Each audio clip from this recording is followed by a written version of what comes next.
হাদিসটি সহিহ মুসলিম থেকে বর্ণিত। হযরত আবু মুসা আশআরী রাদিয়াল্লাহু তাআলা আনহু তিনি বলেন, নবী করিম সাল্লাল্লাহু আলাইহি ওয়াসাল্লাম আমাদের মাঝে ছিলেন। তো এই সময় তিনি আমাদেরকে পাঁচটা বিষয়ে ওয়াজ করলেন, পাঁচটা বিষয়ে নসিহত করলেন, পাঁচটা বিষয় জানাইলেন। এই পাঁচটা বিষয় আল্লাহ তাআলার শান ও মানের সাথে জড়িত।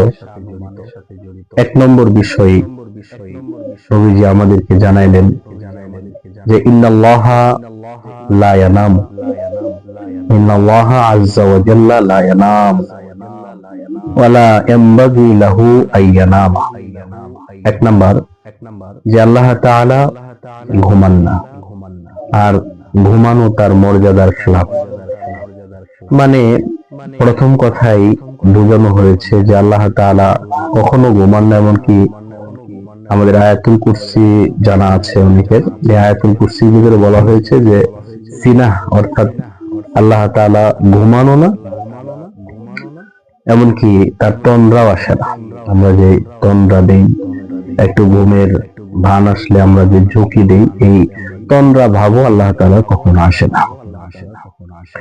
এখন বিষয় হলো এটা আল্লাহ তাআলার শান ও মানের সাথে কেমন পরিচিত হইলো, এবং আল্লাহ তাআলার যে এই একটা বিষয়, একটা বড় গুণ, এটা আমরা কিভাবে বুঝবো যে এটা অনেক বড় গুণ। আল্লাহ ঘুমান না, আল্লাহ তাআলার শানের সাথে মর্যাদার সাথে ঘুম এটা যায় না, এটা মর্যাদার পরিপন্থী খেলাফ। কেমনে? কারণ হলো ঘুম এটা মূলত দুর্বলতার আলামত। ঘুম কার হয়? যে দুর্বল বান্দা সৃষ্টি, তার ঘুম হয়। কারণ সে সামান্য সময় পরিশ্রম করার পরে সে ক্লান্ত হয়ে যায়। কিন্তু আল্লাহ তাআলা তিনি তো শক্তিশালী কবি, তিনি কবি ও জাত, তিনি সত্তাগত ভাবে শক্তিশালী। তিনার শানে দুর্বলতা এবং দুর্বল শব্দ যায় না, তিনার কোনো দুর্বলতা নেই, তিনি সব দিক থেকে শক্তিশালী। তাই এখানে প্রথমে নবীজি আকীদা ঠিক করতে বলেছেন যে দেখো আল্লাহ তাআলা তিনি ঘুমানো না, আর ঘুমানোটা তার মর্যাদার পরিপন্থী। এই একটা বিষয়। দুই নম্বর বিষয় হলো তাকদীরের বিষয় বলা হয়েছে যে ইখফাদুল কিসমা ওয়া ইয়ারফাউহু, আল্লাহ তাআলা ভাগ্য এটা লিপিবদ্ধ করেন, আর ওই সময়ই কারো ভাগ্যে আল্লাহ তাআলা ইখফাদুল কিসমা, কারো ভাগ্যে রিজিক যে জিনিসটা আছে, রিজিক মানে আমি আরো ব্যাখ্যা করেছি অনেক সময় অনেক জায়গাতে, রিজিক মানে শুধুমাত্র আহার নয়, শুধুমাত্র খাবার নয়। রিজিক মানে হলো আল্লাহ পাকের বাঁচার, আল্লাহ পাকের পক্ষ থেকে বাঁচার তৌফিক, এটা হলো রিজিক। এই বাঁচার তৌফিকের ক্ষেত্রে সুষ্ঠুভাবে সবলভাবে বাঁচতে গেলে যা যা লাগে সবকিছু আল্লাহ তাআলা যদি দেন, এটাকে বলা হয় পরিপূর্ণ রিজিক অধিকারী। এখানে বোঝানো হয়েছে আল্লাহ তাআলা ইখফাদুল কিসমা, মানুষের রিজিককে কমান, ওয়া ইয়ারফাউহু, এবং রিজিককে বাড়ায় দেন। এখানে কিসমন দ্বারা তাকদীরও বোঝানো হয়। মানুষের তাকদীরকে আল্লাহ তাআলা যে কোনো ক্ষেত্রে, ভালো মন্দের ক্ষেত্রে বাড়ানো কমানো সবগুলো ক্ষমতা আল্লাহ তাআলা আছে। আর কিসমনের যে আগের অর্থটা করা হলো যে এখানে কিসমন দ্বারা রিজিককে বোঝানো হয়েছে, যে আল্লাহ তাআলা বান্দার রিজিককে কমান এবং বাড়ান, এটা হলো সবচেয়ে সুস্পষ্ট এখানে অর্থ। তিন নম্বর বিষয় যেটা আসছে সেটা হলো ওয়ায়ুরফাউ ইলাইহি আমালুন নাহারি ক্বাবলা আমালিল লাইলি, আল্লাহ তাআলার কাছে সারা দিনের যত আমল আছে এগুলো উঠানো হয়, উপস্থিত করা হয় রাত আসার পূর্বে। আবার ওয়ামালুন নাহারি ওয়ামালুল লাইলি ক্বাবলা আমালিন নাহারি, সারা রাতের যত আমল আছে দিন আসার পূর্বে আল্লাহর কাছে উপস্থিত করা হয়। এখানে দুইটা বিষয় বলা হয়েছে যে আল্লাহ তাআলার কাছে সারা দিনের আমল রাতের আগেই উপস্থিত করা হয়, আর সারা রাতের আমল দিন আসার আগে উপস্থিত করা হয়। সাহাবীদের সহ সমস্ত উম্মতকে নবীজি এই কথাই সতর্ক করেছেন যে তোমরা সতর্ক থাকবা যেন তোমার পক্ষ থেকে কোনো বদ আমল আল্লাহর কাছে যেন না পৌঁছে, আল্লাহর কাছে যেন বদ আমলকে উঠানো না হয়। এটার ব্যাপারে অনেক বেশি সতর্ক থাকবো। তাই আল্লাহ তাআলা আমাদেরকে দেখতেছেন, আমাদের স্বাধীনতা নাই। আল্লাহ তাআলা আমাদেরকে দেখেন, অন্ধকারেও দেখেন, প্রকাশ্যভাবে দিবালোকে আল্লাহ তাআলা আমাদেরকে দেখেন। একেবারে সমুদ্রের নিচে যে আছে, যার অস্তিত্ব আছে, আল্লাহ তাআলা সবকিছু দেখেন।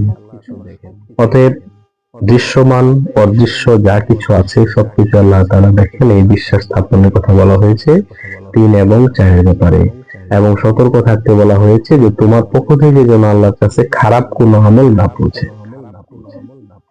5 নম্বর বিষয় যেটা এখানে বলা হয়েছে, সবচেয়ে জটিল প্রশ্নের জায়গা, আমার মনে হচ্ছে যে ছাত্রের কাছে এটাই জটিল জায়গা। সেটা হলো হিজাবুহুন নূর ওয়া ফি রিওয়ায়াতিন হিজাবুহুন নার দেওয়া আছে। অর্থাৎ আল্লাহ তাআলাকে দেখা যায় না কেন, আমরা দেখি না কেন? আল্লাহ তো আছেন কিন্তু দেখি না কেন? কারণ এখানে বলা হয়েছে হিজাবুহুন নূর ওয়া ফি রিওয়ায়াতিন নার। আল্লাহ তাআলার আবরণ হলো, মানে আল্লাহ আড়াল হয়ে আছেন, নূরের আড়াল, এই জন্য আমরা দেখি না। আর এক বর্ণনায় যে নার শব্দটি আছে এর দ্বারা তেজ গুণক বোঝানো হয়েছে, মানে নূর যেটা তেজি নূর, আল্লাহ তাআলা তেজি নূরের ভিতরে আছেন। আরেক বর্ণনায় আছে যে যদি আল্লাহ তাআলা সেই নূরকে প্রকাশিত করেন, খুলে দেন, লাউ কাশাফাহু, অর্থাৎ যদি আল্লাহ তাআলা সেই আবরণকে, ওই যে 70,000 পর্দার যে একটা আবরণ আছে, এই আবরণগুলো যদি আল্লাহ তাআলা খুলে দেন, সরায়া দেন, আর আল্লাহ তাআলা তিনি নিজের জাতকে প্রকাশিত করেন, বিকশিত করেন এই এই বিশ্বের সামনে এবং আল্লাহর সৃষ্টির সামনে, মাখলুকের সামনে, তাহলে লা আহরাকাত সুবহাতু ওয়াজহিহি মান তাহা ইলাইহি বাসারুহু মিন খালকিহি, তাহলে এই পৃথিবীর যা কিছু আছে সব কিছু পুড়ে ছারখার হয়ে যাবে। যত সৃষ্টি আল্লাহ তাআলা করেছেন, নিজের সত্তাবাদী যা কিছু আছে, লৌহ কলম কুরসি আরশ, এমন সাধারণ মানুষ তো এটা কিছুই না, এই সবগুলো পড়ে ভস্ম হয়ে যাবে, একেবারে ধ্বংস হয়ে যাবে।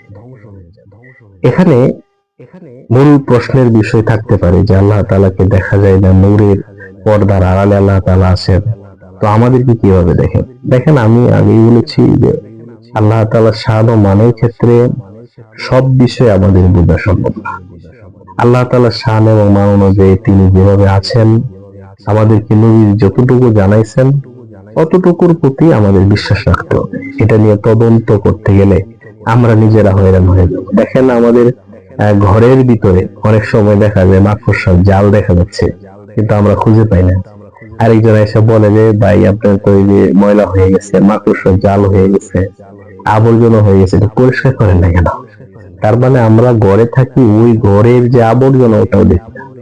আল্লাহ তাআলা শান ও মান অনুযায়ী তার যে নূর, এর ভিতরে তিনি আবৃত আছেন, আড়ালে আছেন, এটা কিভাবে সম্ভব? এটা আমরা কি অনুভব করতে পারবো? কখনো না। তাই আল্লাহ তাআলা শান ও মান অনুযায়ী তিনি যেভাবে থাকার, তিনি আছেন, নবীজি আমাদেরকে যতটুকু জানাইছেন এই বিষয়গুলো রাখতে হবে। এই হাদিসে 5টা বিষয় বলা হয়েছে, এই 5টা বিষয়ের সাধারণ তর্জমার সাথে অল্প কিছু ব্যাখ্যা করলাম। যদি কোনো এশকাল থেকে থাকে তাহলে অবশ্যই কমেন্টের মাধ্যমে ওই ছাত্র সহ অনেকে জানাতে পারে, সমস্যা নেই। পরবর্তী ভিডিওতে সেই প্রশ্নের জবাবগুলো দেওয়া হবে ইনশাআল্লাহ।